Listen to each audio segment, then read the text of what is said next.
जय हरी. जय हरी. माझं नाव सत्यनारायण मंत्री. मी आयुर्वेदिकचं 10 वर्ष मी काम करतोय. हे खरंच दत्ताचे भक्त आहेत, नवनाथाचे भक्त आहेत आणि त्यांचा काय त्रास होता आणि आपल्या आयुर्वेदिकने काय फरक पडला, काय काय त्रास होता तुम्हाला? ही दम्याचा त्रास होता. किती वर्षानं? 5 ते 10 वर्षांना होता. 5 ते 10 वर्षाने हो. दम्याचा प्रॉब्लेम दमे झाला. बरोबर. आता दम्याचा प्रॉब्लेम तुम्हाला 5 ते 10 वर्षांना होता बरोबर.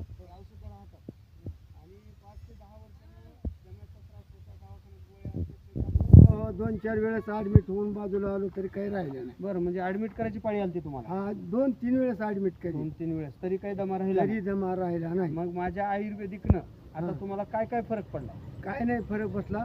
सगळं दम्याचं कमी झालंय आणि दमा कमी झालाय. हा पायाच्या मुंग्या कमी झाल्या हा. आणि संडास बरोबर होत नव्हती. हा. ती संडास सगळी बरोबर व्हायली. पोट साफण व्हायला पोट साफ व्हायले. बरोबर. हो आता हे 8-10 वर्षानं तुम्हाला दम्याचा प्रॉब्लेम होता आणि माझ्या आयुर्वेदिकनं फरक पडला ही तुम्हाला गॅरंटी पडली. गॅरंटी पटली. तिसरी गोष्ट पोट साफ होत नव्हतं. पोट साफ म्हणतात ना पेट सफा तो हर कुछ रोग दफा. हा. पण पोटच साफ होत नव्हतं. हा, आता म्हणूनच पोट साफ तकलीफ होण्या- होत होती. हा पोट साफ न होण्यामुळे तकलीफ होती. तकलीफ होत होती. बरं. आता पोट साफ व्हायलंय. हा हातापायच्या मुंग्या कमी झाल्या ती कमी थोड्या कमी झाली आता. थोड्या. म्हणजे आपल्याला 10-15 दिवस तर झाले औषध. हा हा हा बरं. ह्या आयुर्वेदिकनं खरंच फरक पडलाय का मी खोटं खरंच बोलायला खरंच तुम्ही खोटं बोलायला? खरं खरं आहे. हे 100% खरं आहे.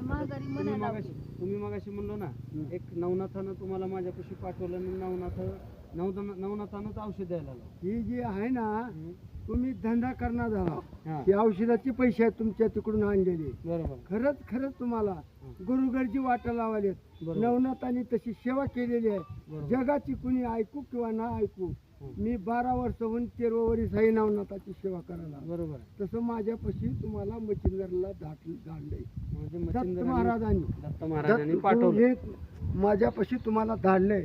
मनुष्य आकाळ आहे माझा सेवकरी आणि तिथं जाऊन त्याला औषध देऊन नीट कर. बरोबर. तुम्ही पैशा बदला नाही, खास माणसाची सेवा करण्याकरता काय? ही माझ्या चिताला घडलेला आहे. बरोबर. आता तुम्हाला कसं का वाटेना काय का वाटेना. आता माणसाचं जर आयुष्य संपलं तर डॉक्टर काय करू शकतो ना. डॉक्टर बी मरणारच आहे. बरोबर आहे. खरं आहे. डॉक्टर बी मरणार नाही, राहणार नाही. त्याचं आयुष्य संपल्यावर कोणच राहणार नाही. पण आपल्या डॉक्टर जडीबुटी काय करणार. पण जडीबुटीनं तुम्हाला चमत्कार केला म्हणून तुम्ही एवढं बोलायला. नवनाथाने मेलेले माणसं जितके केलेत त्याचं आयुष्य नाही संपलेलं.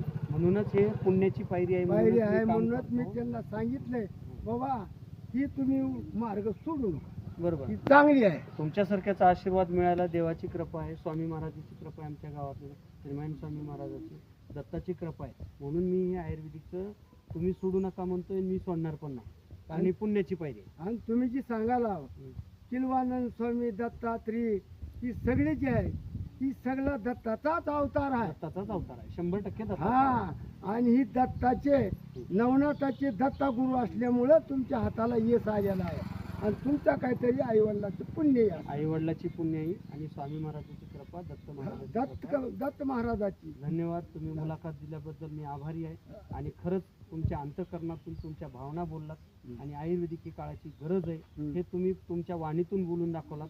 धन्यवाद. नमस्कार.